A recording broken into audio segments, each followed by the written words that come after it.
My name is Enrique Cerna. I am a longtime journalist in the Seattle area. I'm actually semi-retired now. I worked in the business full-time for over 40 years. I continue to do some work in the business, although I'm trying to be kind of retired, but I sort of get sucked back in doing some things. I worked at several stations in Seattle, KOMO. I worked at King 5. I worked at KCTS 9. KCTS 9 was the last place I worked. It was about 23 years and did a lot of work there as a reporter and as a host and moderator and a producer. Uh, I had a good career.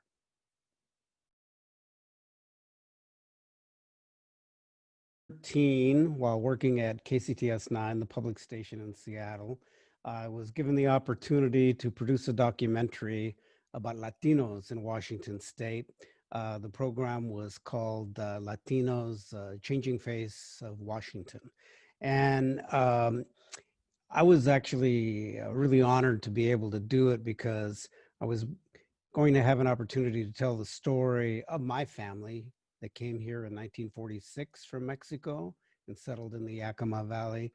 But also, I think it was an opportunity to tell a broader story about Latinos and specifically it was more Mexicans and Mexican Americans that had settled in Washington State, and also the contributions that they have made to the state economically, politically, education, business, so many different things.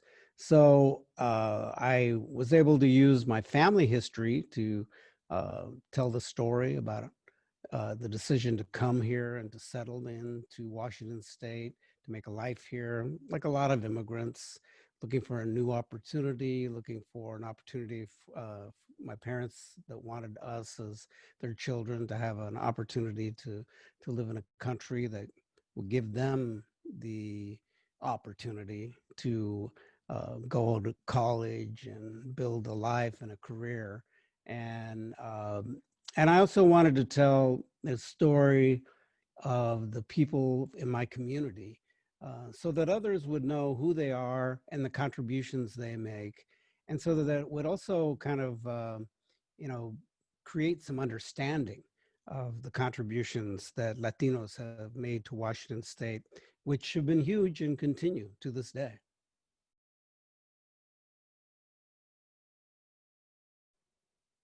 When I was producing the series, obviously, I think it's directed toward adults so that they would have an understanding.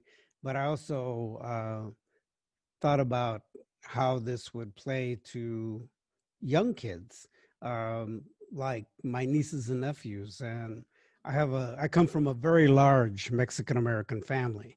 And to be able for the younger ones in our family to understand their history and where their parents or grandparents came from, aunts and uncles as well, and to know that they have a real rich history of coming to this country and then making contributions, but so they could also see that they can be something and they can go and they can achieve and there's opportunity there. And if they see someone else like them from their culture, they'll know that there's that possibility. And I think that when young children see someone that is like them, they say, "Hey, I can do that too."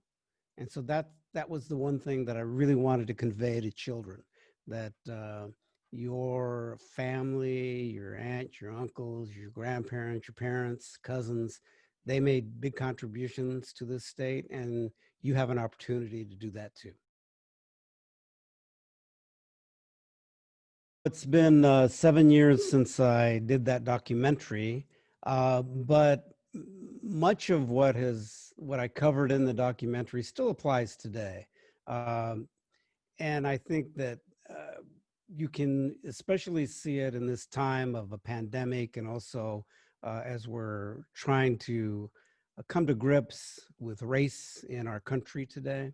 and the fact that we have a real problem. We have two pandemics. We have COVID-19 and the pandemic of the coronavirus, but we also have a pandemic of racism in America that has been here for, you know, since the creation of the country.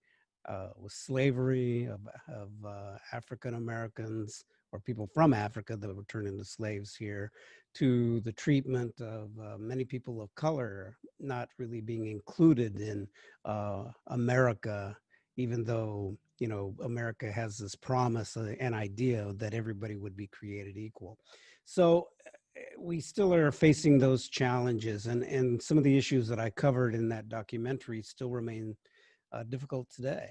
The issues of education and making sure that um, kids of color have an opportunity for equal education, quality education, um, healthcare, which is a real problem that we've seen with COVID-19, and it's revealed, although it's actually been there from a long time, the racial disparities that we have in our healthcare system. Um, Immigration and the opportunity for people to come here and to be a part of this country and to do so in a legal manner. It still continues to be a problem, which adds to the racial problems that exist in our country today. And really, it's opportunity for people to be treated equally, perhaps the biggest issue of all. There was a young woman that we featured in the documentary named Jessica Esparza. She was what they call a dreamer.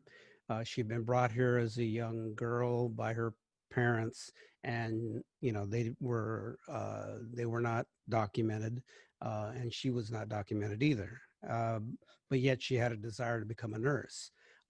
She was also able to stay in the country because of DACA, and that gave her papers to be able to stay and to work and to get her education.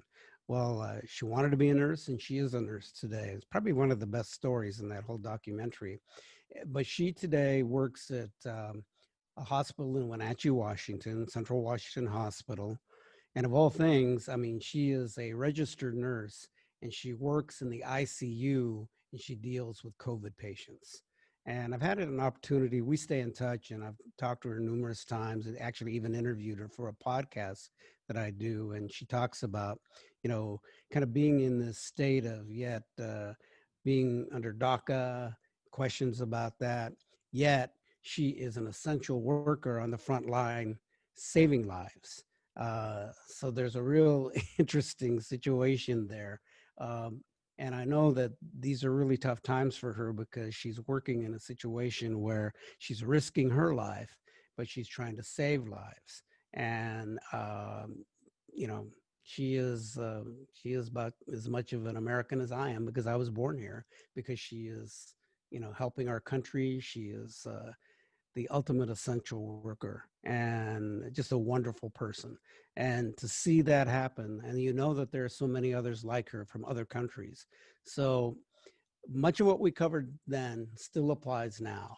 And we have a lot of work to do in this country.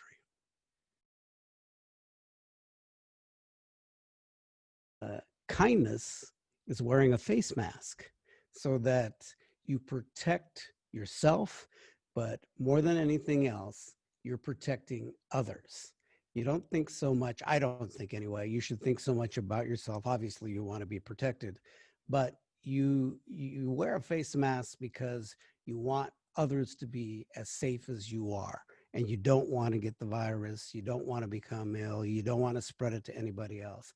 So I would say that's an act of kindness, and that all of us could do that very easily every day, every time we go out and we're in public. And if people would keep that in mind, I think we'd go a long way in getting a hold of this virus and getting it under control. But it's all a matter of thinking and being respectful. I think being respectful is also an act of kindness, and thinking of the other person in our country, other people in our country that are struggling right now because of the issues that we face.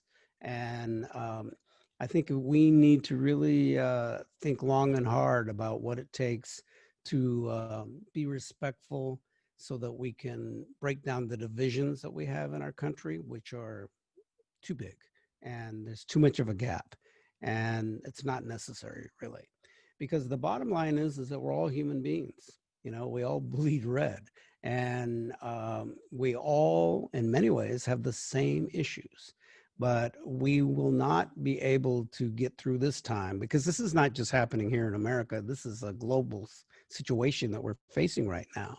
And we all have the same issue of dealing with the COVID-19 and the coronavirus and the potential of getting very ill and losing lives.